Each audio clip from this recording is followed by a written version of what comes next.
Hola, gente. This video concerns the Mexica, the Aztecs, the last of the Mesoamerican civilizations to flourish before the Spanish, the conquistadors, came in and destroyed the culture. Destroyed it and laid the foundation for a new culture, the modern nation and people of Mexico. And we are also looking at this civilization, the Aztecs, in the context of Chicano identity. And I address that at the end of this video. So of course we can't cover everything that has to do with the Aztecs, but some of the most important points of their civilization, of their empire, the Mexica. The Mexica, or Aztecs, or Tenochtitlan, the people of Tenochtitlan. Many of the pictures I will show in this presentation, as in my Teotihuacan presentation, are images that I took myself. I traveled to Mexico. The last time I've been there was January 2019. And this is an image when you first walk into the Templo Mayor, where the center of the Aztec civilization once stood. You encounter this model of the Templo Mayor, the Great Pyramid of Tenochtitlan.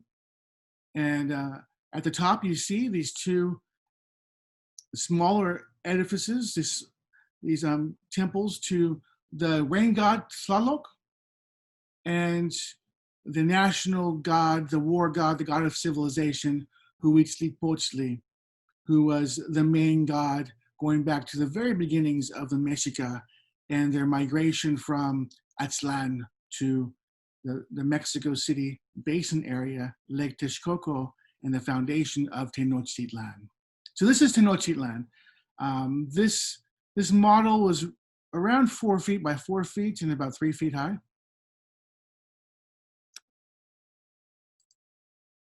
Here are some points about the Mexica, the Aztecs.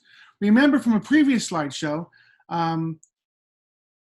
what we label certain peoples throughout history is not necessarily what they call themselves. The Greeks did not call themselves Greeks. They called themselves Hellenes. The Aztecs did not call themselves Aztecs. They called themselves Mexica. Right? American natives did not call themselves Indians. Christopher Columbus was lost. He thought he landed in India. He said, hey, these guys are Indians because this is India. You're like, what the hell? What are you talking about? We're not Indians. And unfortunately, the name has stuck ever since. They were not called Indians. They did not call themselves Indians. They were whatever they called themselves, the particular nation or tribe. So here are some points about the Mexica. The Mexica originated in the American Southwest region. The Mexica called their ancestral homeland, Aztlan. Azteca is the Nahuatl word, and Nahuatl was the language that the Mexica spoke. The Nahuatl word for people from Aztlan. Aztlan means place of whiteness or place of the heron. Many depictions of the Aztlan homeland depict an island on a lake. The Nahuatl language is not indigenous to central Mexico, but part of a family language group ranging from California to Arizona. The Mexica migrated down from Aztlan, and no one knows for sure where Aztlan originally was. And like many national myths, it's shrouded in mythology. Many national origin tales, it is shrouded in mythology. We really don't have a place where we can point to it and say, this is definitely Aztlan. Although some researchers and historians have said, this is where Aztlan is. The jury is still out. Some scholars believe it's just totally made up. But most historians and archaeologists believe that it does have some basis in truth. As most myths do around the world, there's a kernel of truth, and over time it becomes amplified with romantic ideas of nationalism. So I believe that there was a such place as Aztlan, but I don't know exactly where it's at. the Mexica adopted the Mesoamerican culture, starting with the Olmecs and with the Maya and Teotihuacan. This was not their culture when they originated in the American Southwest, but as they migrated down and eventually came to settle in the Mexico, what is now Mexico City, they adopted the culture that had flourished in Mesoamerica since the Olmecs. The capital city was called Tenochtitlan and founded in around 1325. Does Tenochtitlan still exist? Yes, in a way. You can go down to central Mexico City, to the Plaza Mayor, and see the foundations of Tenochtitlan. Go there, please, after the quarantine, or perhaps you're watching this video and the quarantine is already years past, and I'm not sure how long this video will be on YouTube. But whoever's watching this video, I encourage you to buy a plane ticket to Mexico City and see these areas. Of course, the pyramid is no longer there, but its foundation. The Spanish, I'm skipping ahead now, the Spanish, after they conquered the Mexica, the Aztecs, they had them destroy their pyramid and build the new cathedral, new at that time, with the same stones and bricks they used to build the pyramid. They had to build the new civilization, the new conquering civilization. By the time Hernan Cortez, the lead conquistador, arrives in Veracruz, of course, he doesn't arrive at a place already called Veracruz. He names it Veracruz. In 1519, the Mexica, or the Aztecs, controlled all of central Mexico. Approximately 5 million people were subject to the Mexica, subject to this empire founded in Tenochtitlan. The Aztecs attributed their success to their main national god, Huitzilopochtli. Now think about other city-states throughout the world, throughout world history, and other national gods. Can you name any? Think about ancient Greece and Rome. Think about the ancient Hebrews. Think about Egypt. So let's look at Egypt. We have city-states in Egypt, much like Tenochtitlan. We have Athena in Athens. What other gods or goddesses? We have Yahweh with the Hebrews, Roma and Rome, and the list goes on and on. National gods oversee city-states. They are typically gods of civilization, gods of war. At this time, national gods were also gods of war that protected the city-state from enemies and those who would cause destruction and theft to the city-state. Now, I think this is one of the greatest tragedies in world history. I'm biased, of course, but when Cortez and his roughly 400 conquistadors destroy Tenochtitlan, this is a great crime against humanity, a great crime against history and culture. Others may disagree. That's an opinion, of course. That's my opinion based on what I've read. Hernan Cortez and approximately 400 conquistadors. Keep in mind, we're not going to cover this, but Pizarro had far less when he conquered the great empire of the Inca. So Cortez and approximately 400 conquistadors, along with thousands, I think around 1,000 Tlaxcalan allies, sieged and destroyed Tenochtitlan in 1521, laying the foundation for the modern nation and people of Mexico. So Cortez lands in 1519, and by 1521, he has captured Tenochtitlan and the Mexica, whoever is left after smallpox and the sword. Here's an image from a codex. Now, when we say the word codex, we're referring to a type of book that has detailed the history of ancient peoples like the Maya and the Aztecs. Most of these codices are created after the conquest by surviving natives. Not all, but most of them, as they sit down to record their history that has just been conquered. So here's an image showing the 7 tribes of Chicomostoc, the historical Tolteca Chichimeca cave where the 7 Mexica Nahuatl tribes emerge, including the Xochimilca, Chalca, Tepaneca, Cocua, I think I'm pronouncing these right, Tlahuica, and Tlaxcala groups, the 7 Nahuatl tribes who were to become the Mexica. Here's from another codex, the Codex Botaruini, showing Aztlan to the left and Mexica leaving Aztlan.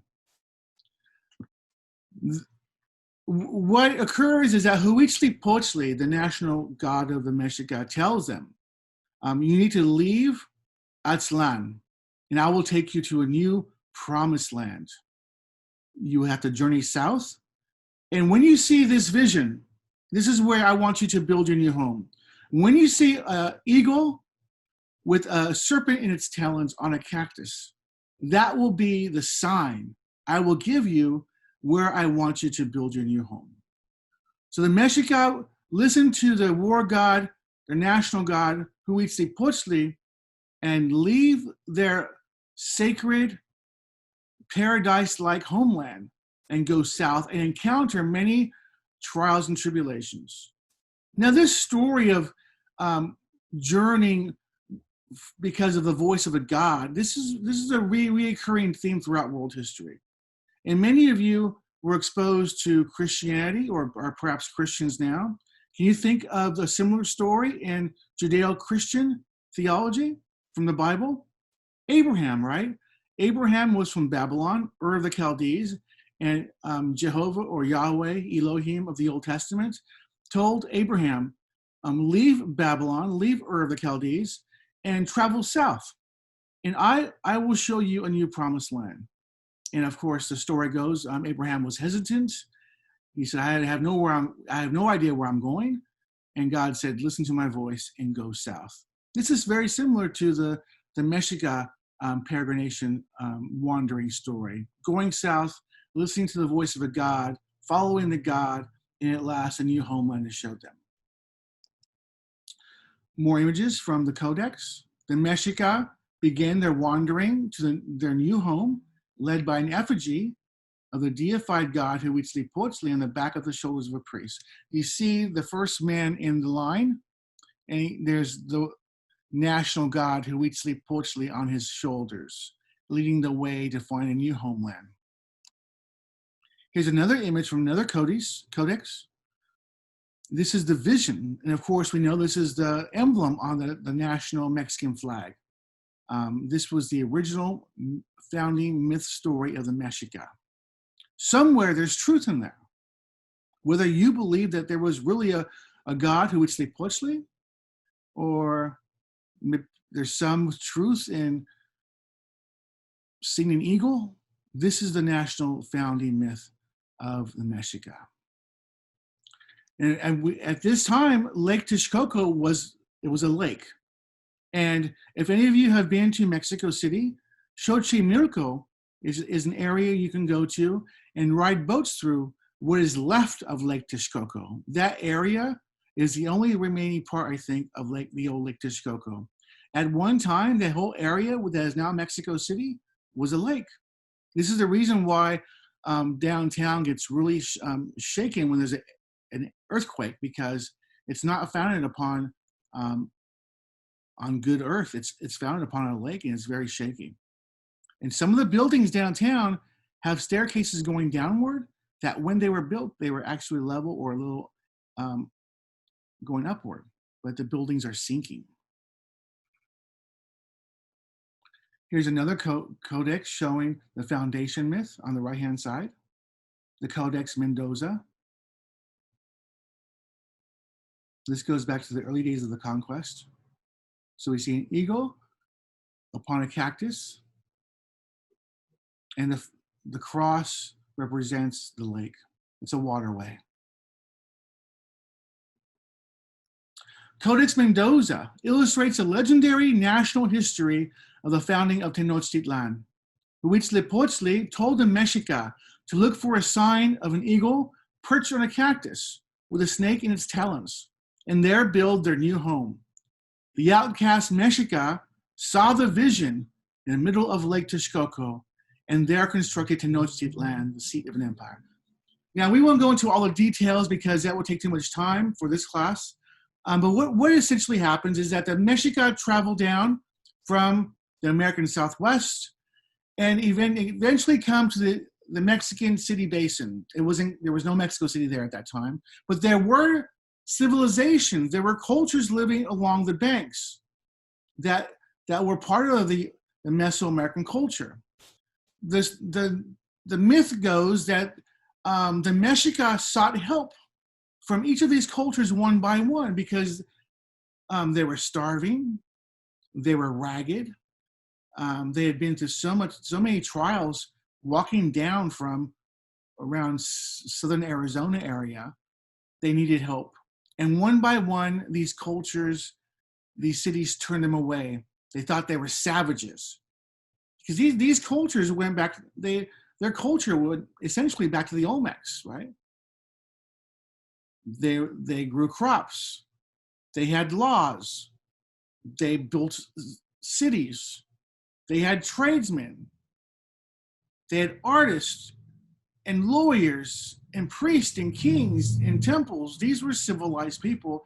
And here comes this wandering tribe from Arizona, ragged, dirty, unbathed, most likely starving. These are essentially refugees looking for help, and these cultures are turning them away.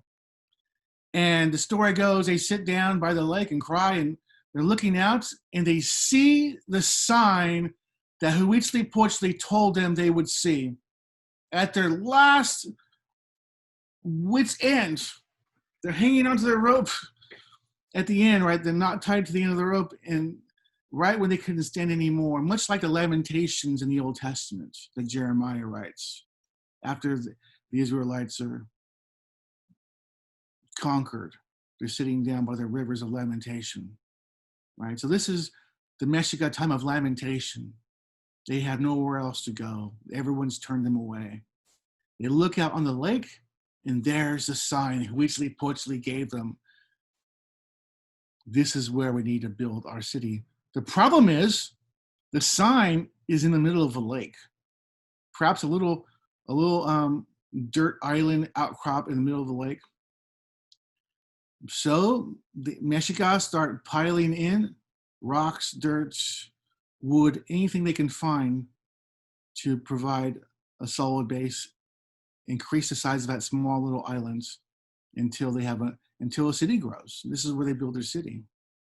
And when the Spanish see this city in 1521, they say it was the most beautiful city they've ever seen in their life. They had to pinch themselves because they thought they were dreaming. And then they destroy it.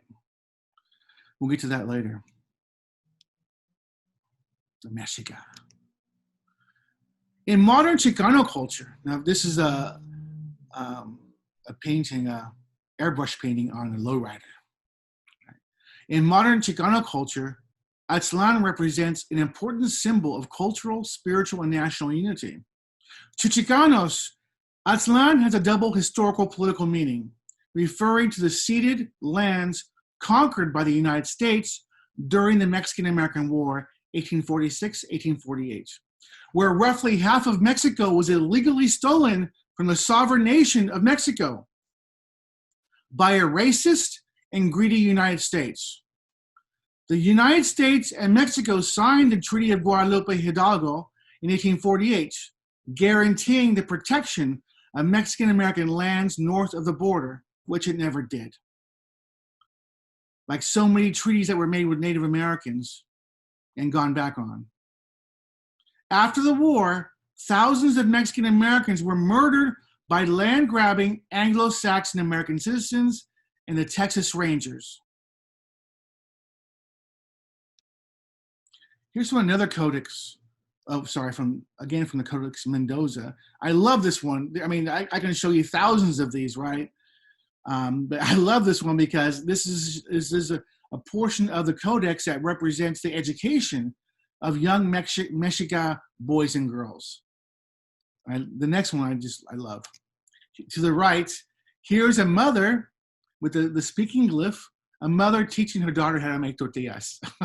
I love this one, right? How many of you still make tortillas at home? Or how many of you have moms or grandmas that make tortillas? That's a tradition going all the way back to the Aztecs, to Teotihuacan, to the Olmecs, maybe, I'm guessing, but definitely the Aztecs. And here she is, right, rolling her little tortillas out, placing the comal, right? Wonderful depiction of education of young men and women, and she's making tortillas at home. And no doubt she's making salsa and tamales. Many of the things that you grew up eating, if you're Mexicana, Latino, Chicano, many of the things you grew up eating, if you were to go back in time to Tenochtitlan, you would feel right at home. You would be eating the same things. Amazing, isn't it? Here's a map showing the extent of the Aztec Empire in 1518. This is a year before Cortez lands at Veracruz. And ironically, Veracruz is where the Olmecs thrives.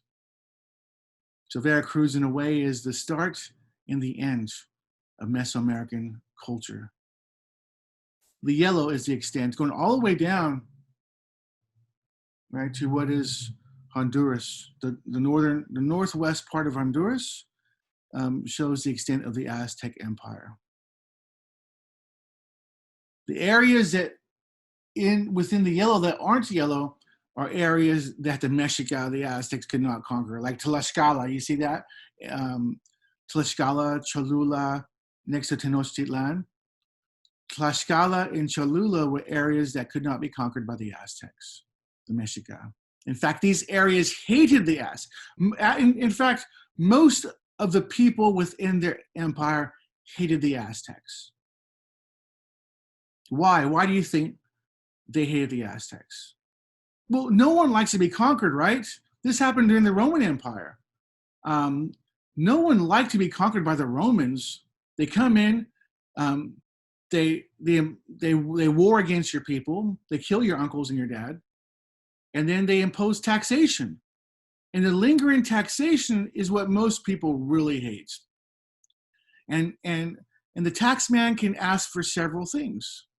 And during the Roman Empire, it was mostly gold or silver, whatever the coinage was. Money. You had to give money to Rome. And people hated this, all the way from the Celts to the Jews. And if you watch The Life of Brian, which is a really funny movie, there's that part where the Jews get together.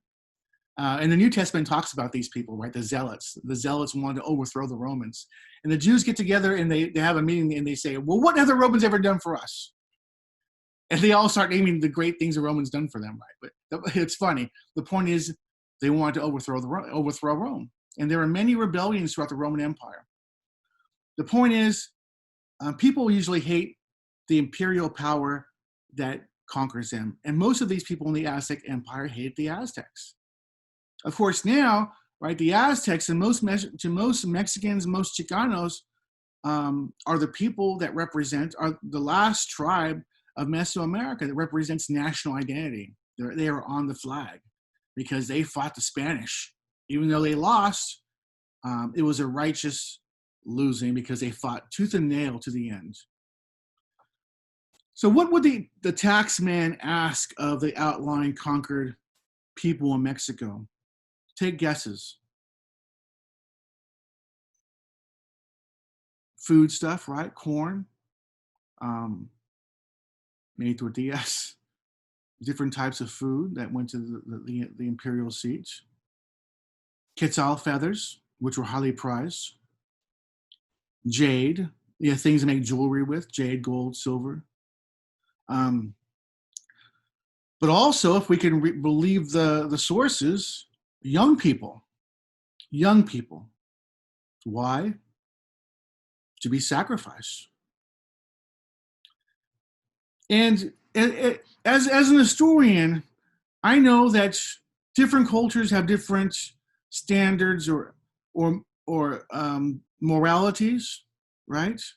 That may change with a new culture or be disgusting to other cultures that come within time, other times. But I think there's one constant. There are a few constants throughout history involving human nature. Love. I mean, romance is something that goes back to the earliest times. If you read ancient Egyptian love poetry, it's like listening to a modern day pop song. Looking at the pyramids don't really tell you much about the human experience. But when you read that love poetry that's being written at the same time the pyramids are being constructed, you think, wow, this could have been written by an 18-year-old today at Fresno State or City College or Clovis Community College. It seems so modern. So love is a constant. And also, I think family, the love of a mother for child, the love a father has for his kids. I think this goes back to the earliest beginnings of human existence and doesn't change. The love between a mother and child. So when these Aztec taxmen come to the villages and towns they have conquered and say, we want a basket full of Quetzal feathers. We want a couple baskets full of corn. We want 15 virgins, 15 young people to be sacrificed. It will be a great glory and honor to your family. Are you rejoicing that they're going to be sacrificed by the conquering oppressive nation that conquered you? Are you saying, let's rejoice because my daughter's heart will be cut out for Huitzilopochtli? Maybe on the outside to satisfy the tax man, but inside, I think a great resentment grows against the Mexica because of their taxation. And we know this because when Cortez lands, many tribes join him to overthrow the Mexica because they hate them. Again, the Templo Mayor, where sacrifices took place.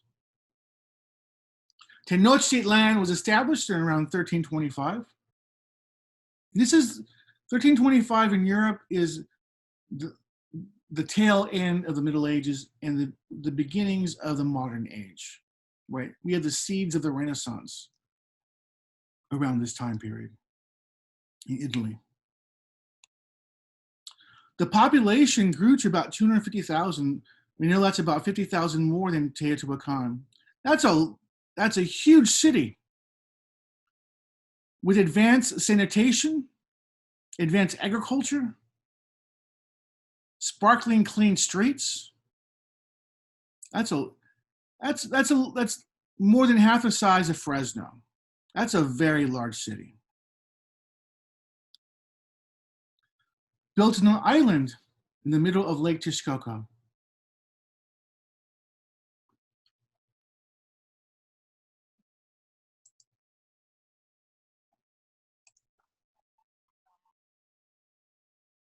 Tenochtitlan was built in the middle of Lake Texcoco.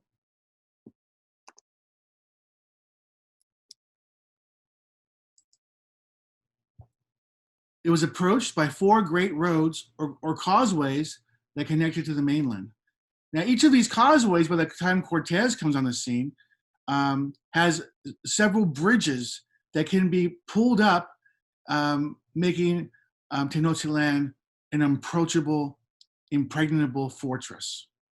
And during one night called the Noche Triste, the Spanish encounter or experience these bridges being pulled up, and many drowned, and we'll get to that later. The city is laid out in a grid divided into 4 quarters, which impresses the Europeans, the Spanish, because we know that ancient medieval cities are built kind of willy-nilly and haphazard as they grow. And but this Mexica city is built by mathematicians and engineers on the plan. I'm divided into 4 quarters with straight streets. It has a sophisticated water supply like ancient Rome, aqueduct system, and sanitation system. It was the capital of the Mexica Empire. The central square contained the Mexica main temple, as we see in this photo. The Templo Mayor to the Spanish, dedicated to Huitzilopochtli and Tlaloc. And Tlaloc is an ancient god that I would say every Mesoamerican culture worshipped, venerated, and sacrificed to. The rain god, we went over this last time, right? Why is the rain god the main god or one of the main gods? Why do the Maya worship and venerate and appease Tlaloc? Why is Tlaloc one of the main gods at Teotihuacan? Why is Tlaloc one of the main gods at Tenochtitlan? Right, he is experiencing great favoritism as one of the main gods because rain matters. Water is life. Without rain, people die. Right? People die. You need rain for the crops. You need rain for Lake Texcoco. You need rain to drink. To grow corn, and corn is the basis for every Mesoamerican culture. To the Mexica, the Templo Mayor was the center of their universe, the foundation of their existence, much like the temple to the Hebrews that the Romans destroyed. When the Romans destroyed the temple at Jerusalem in AD 90, their whole culture was destroyed, and it transformed who the Jews were. It transformed it transformed their religion. It transformed their existence. The Romans kicked the Jews out of the Holy Land, and they essentially were wanderers for 2,000 years. They did not have a homeland. They were a people and a nation without a homeland.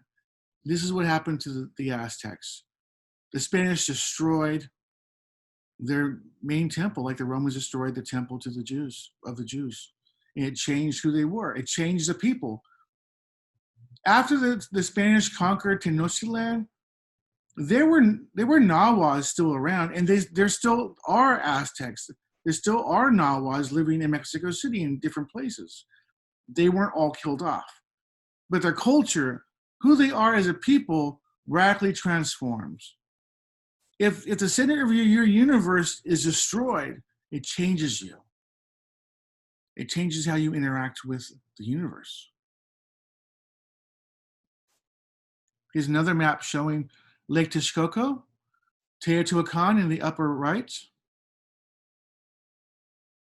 It's about 45, I took a bus trip there from Mexico. It's about 45 minutes away, a bus trip from Mexico City.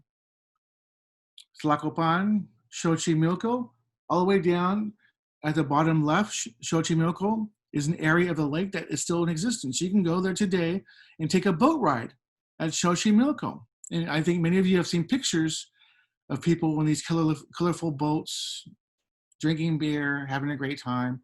That is the ancient lake, part of the ancient lake. At Lake Xochimilco, but connected to Texcoco. And here is Tenochtitlan, the bottom middle left. You see that the causeway is going to the land. This is a map of what it would have, the outlay would have been in 1519 when Cortez lands at Veracruz.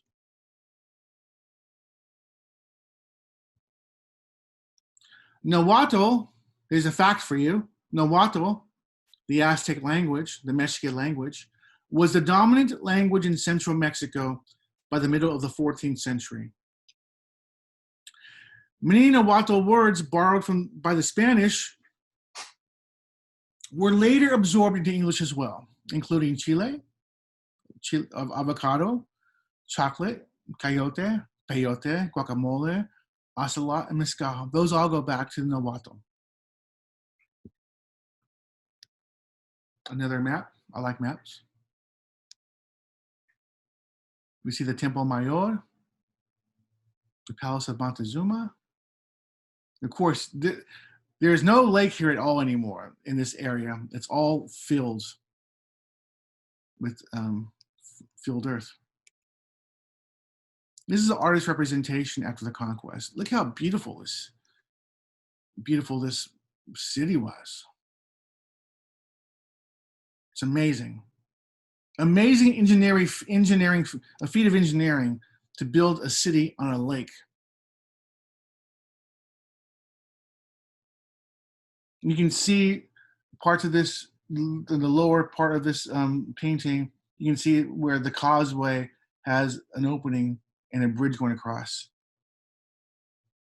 Those bridges could be taken up in Lake Texcoco, made into a huge moat, like the ancient or the medieval castles in Europe, right? They were surrounded by water. They were moats to make them impregnable by enemy forces. This is an Aztec building outside of Mexico, outside of the city proper. Now its name is on the pyramid of Santa Cecilia, Tenochtitlan. But this was the Aztec building, a small building, but Aztec. Social hierarchy, like every civilization, there's a social hierarchy. This is what civilization is, right? When people are nomads, the social hierarchy is smaller, but there is still a social hierarchy. That's usually the strong man who's the leader, the war chief, the chieftain.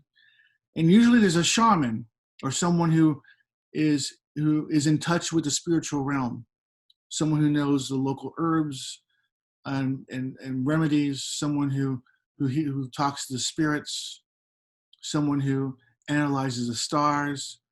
From the earliest groupings of humans, right, there's always some type of religious leader or religious consultant, someone who knows the spiritual realm. These evolve into complex hierarchies once we have civilization. Shamans turn into priests, and priests divide into more defined priests. You may have a priest if you read the Old Testament, the New Testament, right, you have different types of priests. In the Catholic Church, we have different types of priests. We have local parish priests. We have bishops who oversee a region. We have cardinals. We have the Pope. They are all priests. They're different types of priests. There's a hierarchy of priests. Besides the priests, we have nobles. At the top of the noble food chain ladder, we have the emperor, the Tlatoani, Caesar to the Romans, Pharaoh to the Egyptians, Tlatoani to the Aztecs. We have warriors, and warriors are further broken down, like in the American Army, right? There's just not a soldier. There's privates, there's corporals, there's lieutenants, there's generals, there's 5-star generals, and there's the president at the top. So as societies and civilizations become more complex, so do their social hierarchies and professions. Professions become more complex also. And in like in many societies or most societies, there's a huge labor class that's responsible for the food, cultivation, for production. There's also in most societies serfs, landless laborers bound to the soil, and slaves. And throughout the world, in most societies, I would say all, but I haven't studied every society, but I would probably say all societies have slaves. The Aztecs at Mexico had slaves. The Romans had slaves. The Greeks had slaves. The Egyptians had slaves. Those people built the pyramids. Every society has slaves. Why? Because the weak have to do what the strong say. It's human nature, unfortunately. But throughout the world, until we get to the modern period and Europeans discover Africa on a greater scale, and issues of whiteness and blackness and superiority come into being, first in Latin America and then in the English colonies. Before that time, slavery was usually predicated upon being captured in war or debt. So most slaves in ancient Greece and Rome were because you were captured in war. Athens goes to war with Sparta. Athens wins. They take prisoners of war. Okay, you're going to be my slave. I captured you in war. You're going to sit here for 10 years and teach my kids grammar. I'll give you a small allowance. At the end of 10 years, you're allowed to go home. I mean, generally speaking, that was what slavery was. Unless you were a gladiator and you were never freed until you died in battle. But slavery was never predicated upon this idea of race. And race itself is a very modern idea until we get to New Spain and New England, where we have full-blown ideas of race and white superiority. But at this time, these slaves would have been captured in wars with the outlying people they conquered in the empire.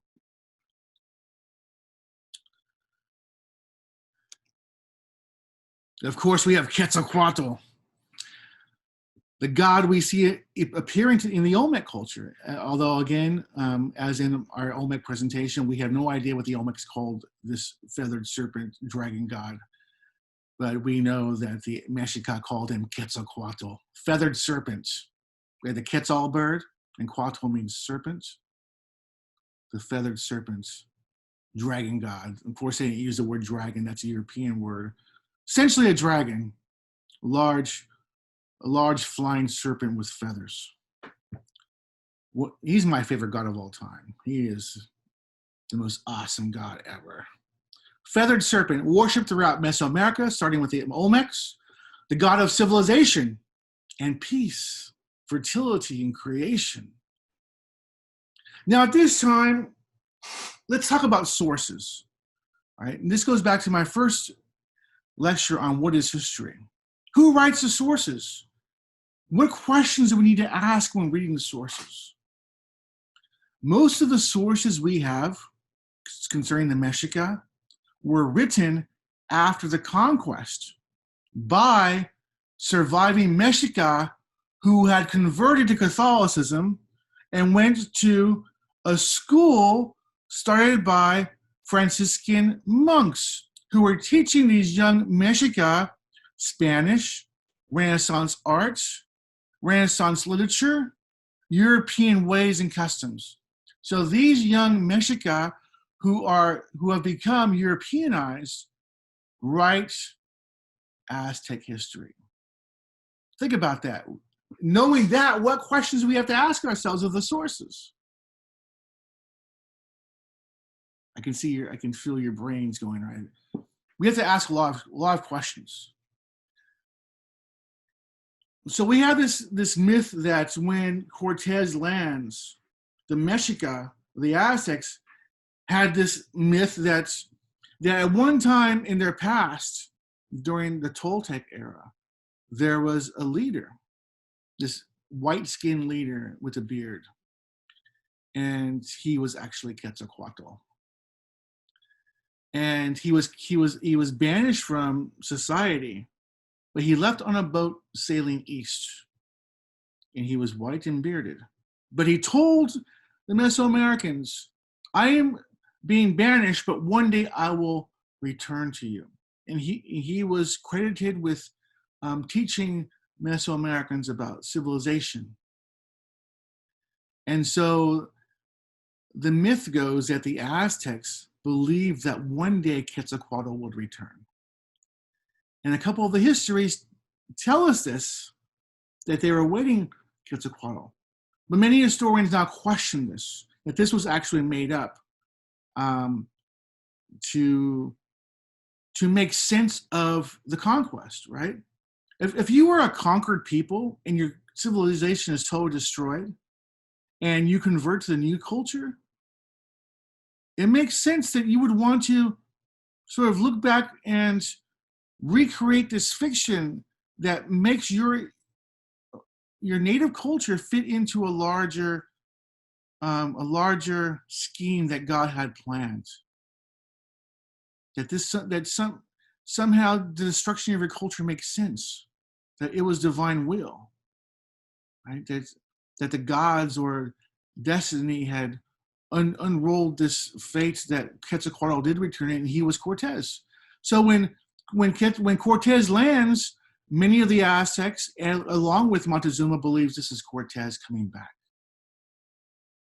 But many scholars now question this idea that this was not really the case. This history was written by people who were trying to make sense of the conquest, and it's fiction. That there was actually that the Aztecs were not waiting for Quetzalcoatl, and Montezuma did not believe he was Quetzalcoatl. You make up your own mind. Read the sources. Question, critically think about these things. Human sacrifice. We know that Mesoamericans sacrificed humans. Now, many historians and scholars believe that the Aztecs and other Mesoamericans did not sacrifice to the great extent that the histories tell us, that these are actually made up to make the Mexica seem more brutal, more savage. Again, read the sources, you make your own mind up about to what extent the Mexica committed human sacrifice. But I also think about this. I also think that these scholars who say no, the Mexica weren't that bad because they didn't sacrifice to that great extent. It was a Spanish thing they did. Even those scholars are coming from a Judeo-Christian point of view. Even though they may not think so, they are. By denying that the Mexica weren't that bad, they did not engage in ritual sacrifice that much. I think that they are trying to make the Mexica seem more European because the Europeans weren't sacrificing, right? There's so many vantage points to analyzing history. If you strip away all the layers of the baggage we bring to the table as Europeanized, Christianized thinkers, and even though you may not consider yourself European or Christian, your mentality is. This is the culture we grew up in. We all believe that human sacrifice is bad, right? You're not going to go sacrifice your neighbor to Quetzalcoatl, Huitzilopochtli. You know that's bad. You think it is. You don't want to go to prison. You don't want to disgust your mom and your neighbors by doing this. Why is human sacrifice bad? Ask yourself that. Who taught you it was bad? If you grew up with the Mexica, you would have thought it was a normal part of civilization. We have people rotting in prison for marijuana violations. Now it's been resolved, but for many years they were. How much different is that from human sacrifice? The things that we believe are bad we believe they're bad because we've been taught that.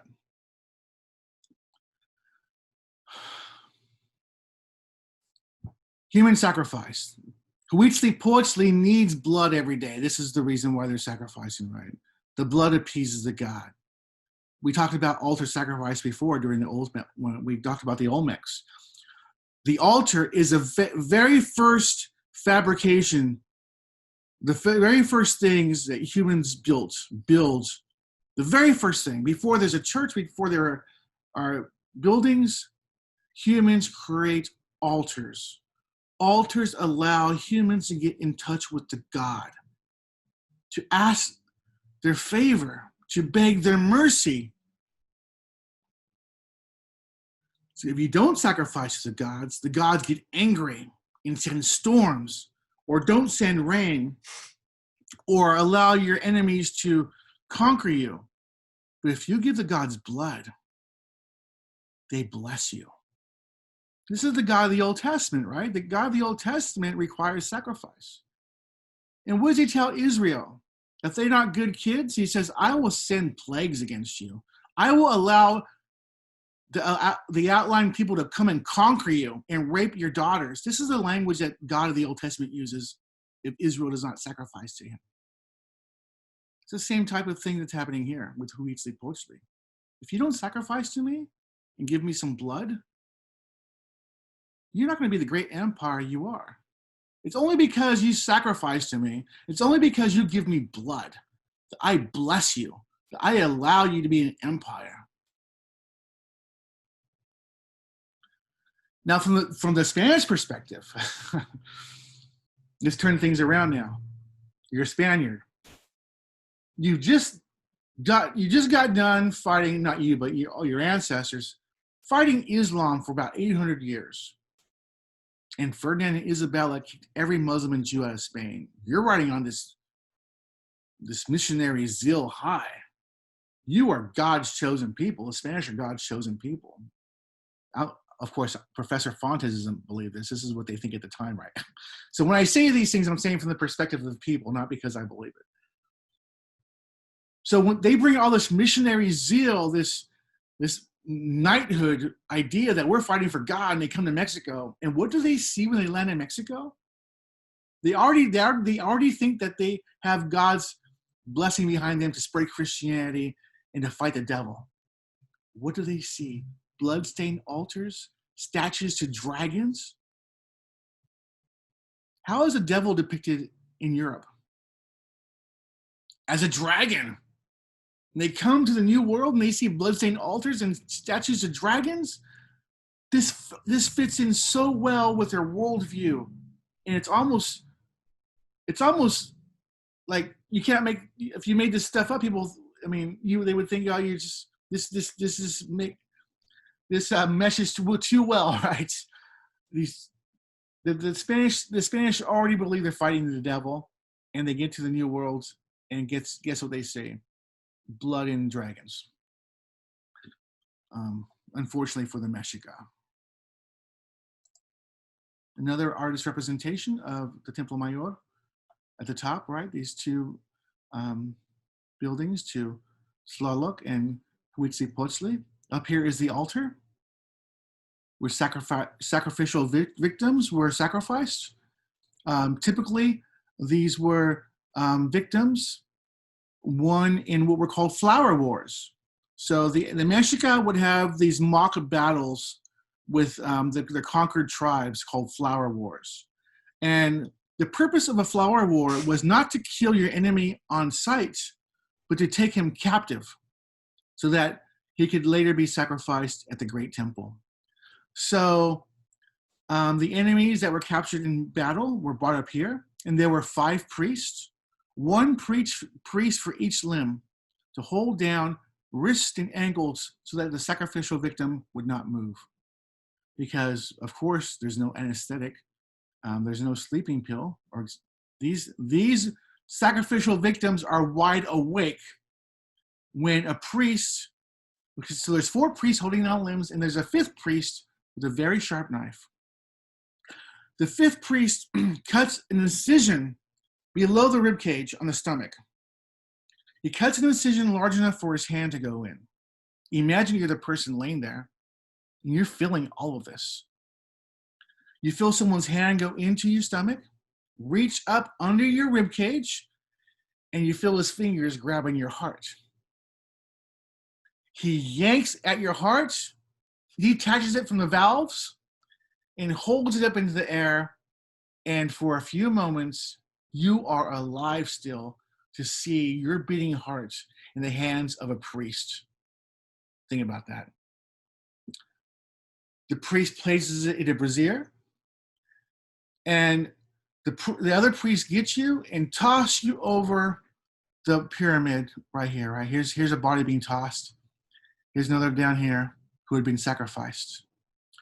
Other priests, they'd take your body off and butcher it up, and one of the thighs of that captured warrior is given to the warrior who captured him in battle, the Mexica warrior. The Mexica warrior then takes his thigh to his home, where him and his family cook it, and he eats it to gain the power of the warrior he captured. Consequently, pozole. How many of you like pozole? Raise your hand.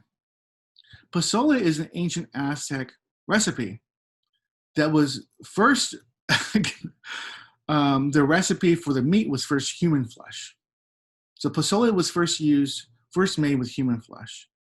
And when the Spanish brought pork, right, pigs are not indigenous to the Americas. The Spanish bring pigs, and then pigs are substituted for pozole. The Spanish tell the Aztecs, you cannot eat human flesh anymore. Try this, And pork was very close to human. And from that point on, pozole was made with pork and not human.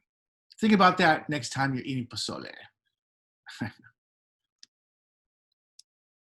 Sacrifice, throwing victims down the stairs. Towers devoted to the gods. Another, it's pretty much the same thing. An image from the Codex. I often think of the phrase, you know, when many of you probably went to church or youth group, and they use that term in modern American churches, give your heart to the Lord. Just give your heart to the Lord. Well, I think about that phrase when I see this image. Give your heart to the Lord. I like these smiling faces, right? They're all kind of smiling, except for this guy, of course.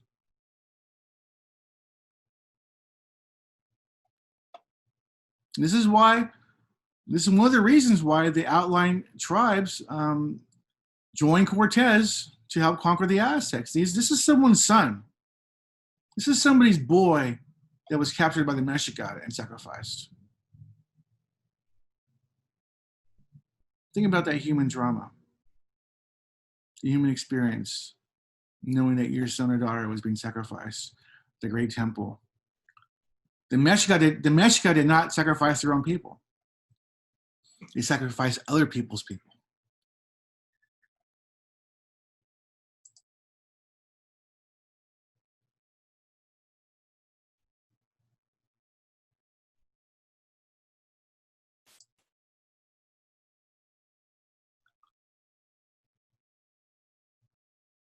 Let's watch this.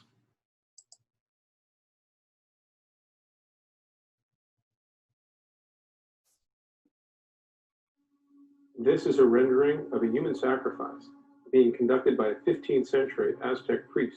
And if you're wondering whether the heart was still beating when they yanked it out of the victim's chest, the answer is yes. I wouldn't want to be the victim of a priest who was just learning how to do this, because I'm sure it took an awful long time for that person to die. But once the priest got pretty good, I imagine they probably went in and got the heart out in 30 seconds. Aztec culture involved human sacrifice. Evidence indicates the Aztecs may have been murdering as many as 20,000 victims a year. I think the Aztecs had a terrific understanding of human anatomy.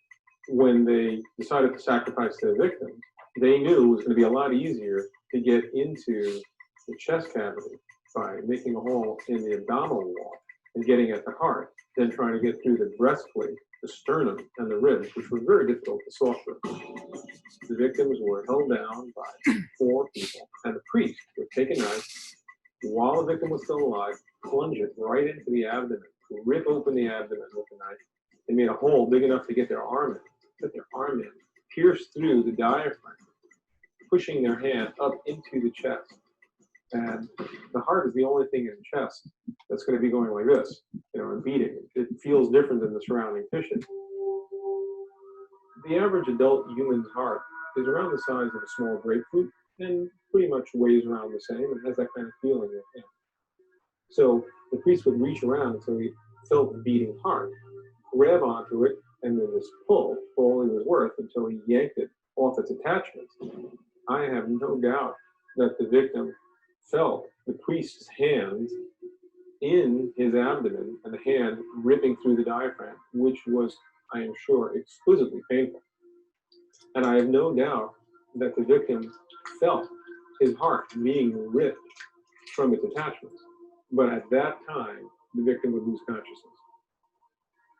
The reason is, as the heart was being compromised, blood flow to the brain would stop. The brain just doesn't have the capacity to maintain consciousness without that blood flow. Most people think that if you pulled somebody's heart out of their body, that it wouldn't still be beating, but in fact, it absolutely would. The heart has what's called inherent rhythmicity, meaning that the muscle cells of the heart beat on their own and don't require input from the brain to beat. So if you get a heart out of a human body quickly enough, say within a few seconds, it absolutely will still be beating when you're holding it.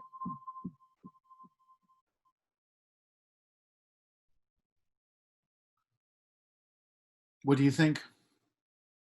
Laying there, 4 priests holding your limbs down.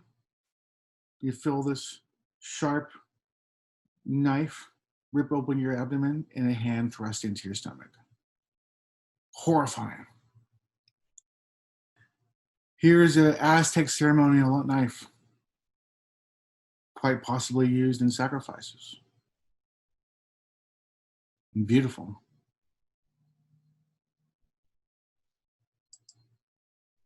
Let's look at some arts now. We call this art, right? We have this. What is your idea of art? Let me ask you that question. What is your idea of art? Now we go to a museum. We see these things in a museum. We see paintings. We go to the next room. We see Aztec masks. We go to the next room. We see sculpture from Greece. And it's all been excised, like cut out, almost in a bloody way, from their original cultures and placed in a very sterile, institutionalized room for us to go and peer at. That's our idea of art. This is not art in that sense. This is something that's crafted for a purpose. All art in the ancient world is used for a purpose, not just a place on a wall and, wow, that's beautiful. I wonder what it means. I wonder what the artist thought when he was creating this. That's not what art is in this time period. Art simply means something that's fashioned by hands, created for a purpose. This is a turquoise mosaic mask representing Tenochtitlan, the Aztec god of fire. The mask is of cedar wood with mother of pearl eyes, conch shell teeth, and once with gold leaf on the eyelids, no doubt stolen by some Spaniard. But this is in the British Museum. It's not even Mexico anymore. You know, most of Greece is in London and a good part of Mexico. I believe that all of those artifacts should be given back. The British Museum in London is a consequence of colonization, and most objects at the British Museum are stolen. Were stolen by the British from other cultures and civilizations. I believe that every Mesoamerican artifact in European museums should be given back to Mexico, Guatemala, and anywhere that those artifacts originated from. It's thievery. It's theft from culture, and the British Museum should do the right thing. This should be in Mexico. Montezuma's headdress is in Vienna, in Austria, and they won't give it back. They say it's too fragile. I think we have the modern technology to transport a headdress back to Mexico. And I call on the museum in Austria to give Montezuma's headdress back to the Mexican people where it belongs.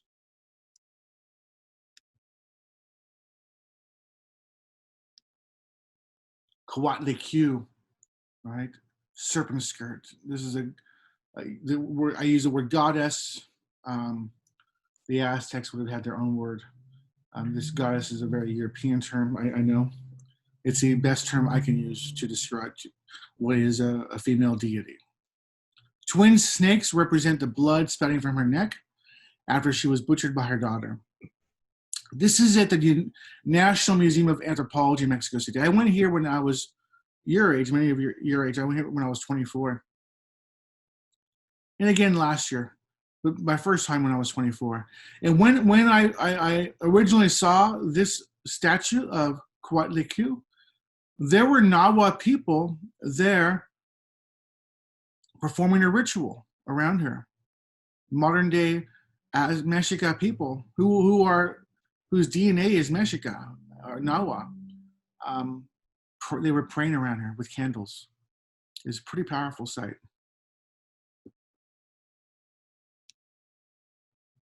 And as I mentioned in a previous lecture, these Mesoamerican gods are powerful. They are imposing. Going back to the Olmec heads, these are large, in-your-face, powerful representations of either powerful rulers like the Olmecs or these gods. Think about this. This is something I've often pondered. These gods are depicted in a powerful way. How is the Christian God depicted when he arrives in Mexico compared to these gods? Think about that. How is Jesus depicted? Where are the two main ways that Jesus is depicted? Anyone raise your hand? The first way is a baby. This is God represented as a helpless being.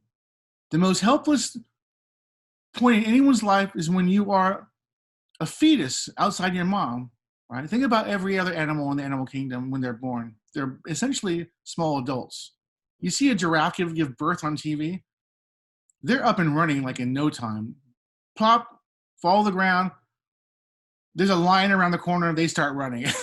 Within like 10 minutes, they're running. They're small adults. There's no way you can survive as a baby, like a human baby, if you're a giraffe for 6 years, right?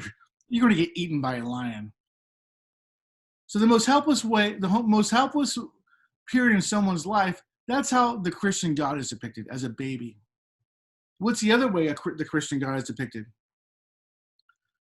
The most often representation of Jesus as a dead man on a cross. So if you're a Mesoamerican, if you're a Mexica, and you're used to seeing powerful gods, and these conquistadors come with their priests and tell you to worship this god, this dead guy in a piece of wood, this baby. But there is another God that the Spanish bring that is depicted in a powerful way. Who is that? Mary. Mary is depicted as a sun goddess. She's on Cortez's banner with the sun behind her. And this is something the Aztecs know about, the sun god. They don't know about god babies who are helpless in diapers. They don't know about gods who are nailed to a piece of wood who can't get off. That's not a god to the Mexica. That's not a god to the Maya. You know what a god is? A powerful woman with a sun behind her. That's a god. And I think this is the reason why Guadalupe is so early on venerated or created in Mexico, because Mary is the god who conquers the Mexica. She is the god on the banner of Cortez. She is the god that's used, and I say God not in a Catholic way, but in the very real way, the way the gods are used and represented. Mary's a god. She's a goddess. She's used in the Reconquista against Islam, and she's used in the Conquest. And when Cortez finally conquers Tenochtitlan and conquers the main temple, do you know whose statue is placed upon the main temple conquering the Aztecs? It's not Jesus, it's Mary. When the Aztecs are laying there and they're conquered and they look up at the great temple, who do they see? They see Maria. And just 10 years later, bam, we have Guadalupe. Because Mary is the one who conquers the Aztecs, not Jesus. Quetzalcoatl, serpent skirt. Beautiful. Here's a reproduction of the marketplace. And of course, you go to Mexico, Mexicans love their marketplaces, right? This goes back to ancient times. Here we see fish, all these different types of vegetables, quail, cheese man, women talking, kids playing. Beautiful, beautiful. Another representation, the foodstuffs. Of course, nopales, frijoles. Here's some images I took at the Templo Mayor Museum.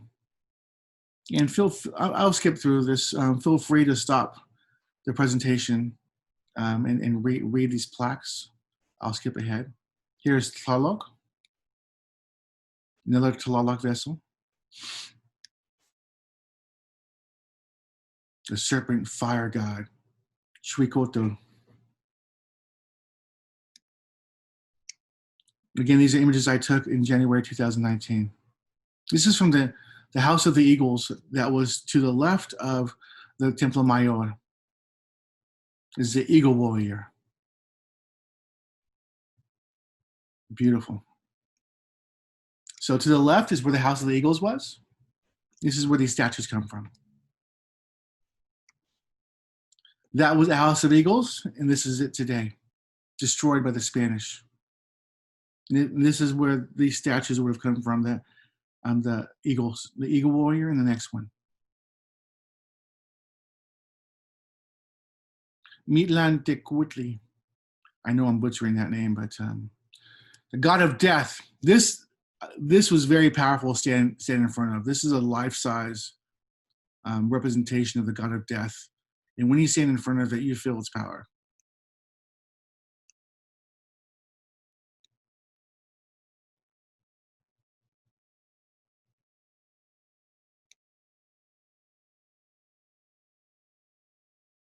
Of course, where we see these holes, he would have had earrings and perhaps even hair, right?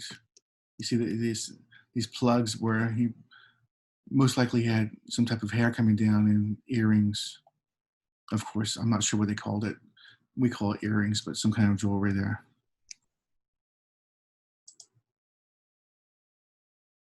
Again, this is very powerful to stand in front of. Sorry.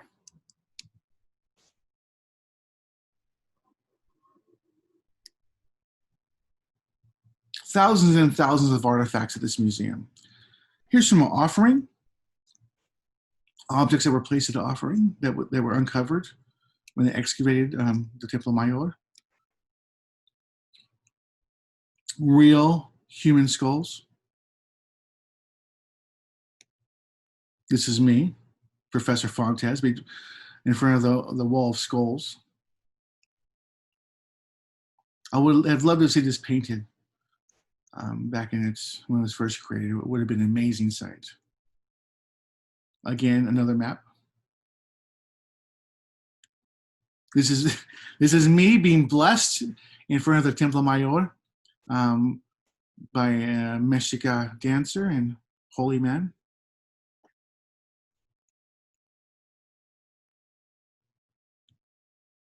Well, and of course, we know this is all of these objects and icons of Aztec civilization are very important to the Chicano culture. Why? Why are the Aztecs so important? Why is Aztec iconography and representation so important to Chicanos? Think about that. I think it'll become even clearer once we go over the conquests, right? This was the last Mesoamerican culture, the civilization to fight the Spanish, to fight off the imperialism of Europe. This is the beginning of the imperial age, when Europe begins to conquer the world. Africa, Asia, North America, the genocide of natives in California, the destruction of civilizations throughout what is now Latin America, the conquering of port cities in Asia, the conquering of India. All around the world, Europe is not only exploring, but exploiting, conquering, robbing, and raping. And the Aztecs symbolize, for Mexicans, the heroic fight against European imperialism. Of course, they lost, but they gave a good fight. So this image is from Chicano Park, Aztec warrior. Please research, look up Chicano Park, Barrio Logan, very important to Chicano identity and culture. And these are the artists, I believe this is the artist who painted this painting, Aztec archer.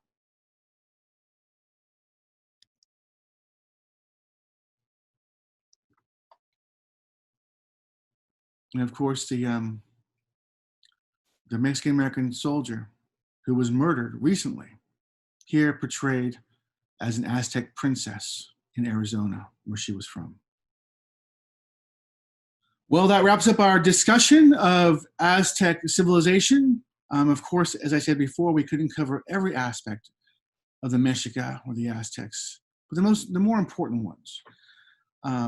Please watch my next lecture on the Conquest of Mexico when Europe encounters the Aztec, the Mexica Empire, and destroys it.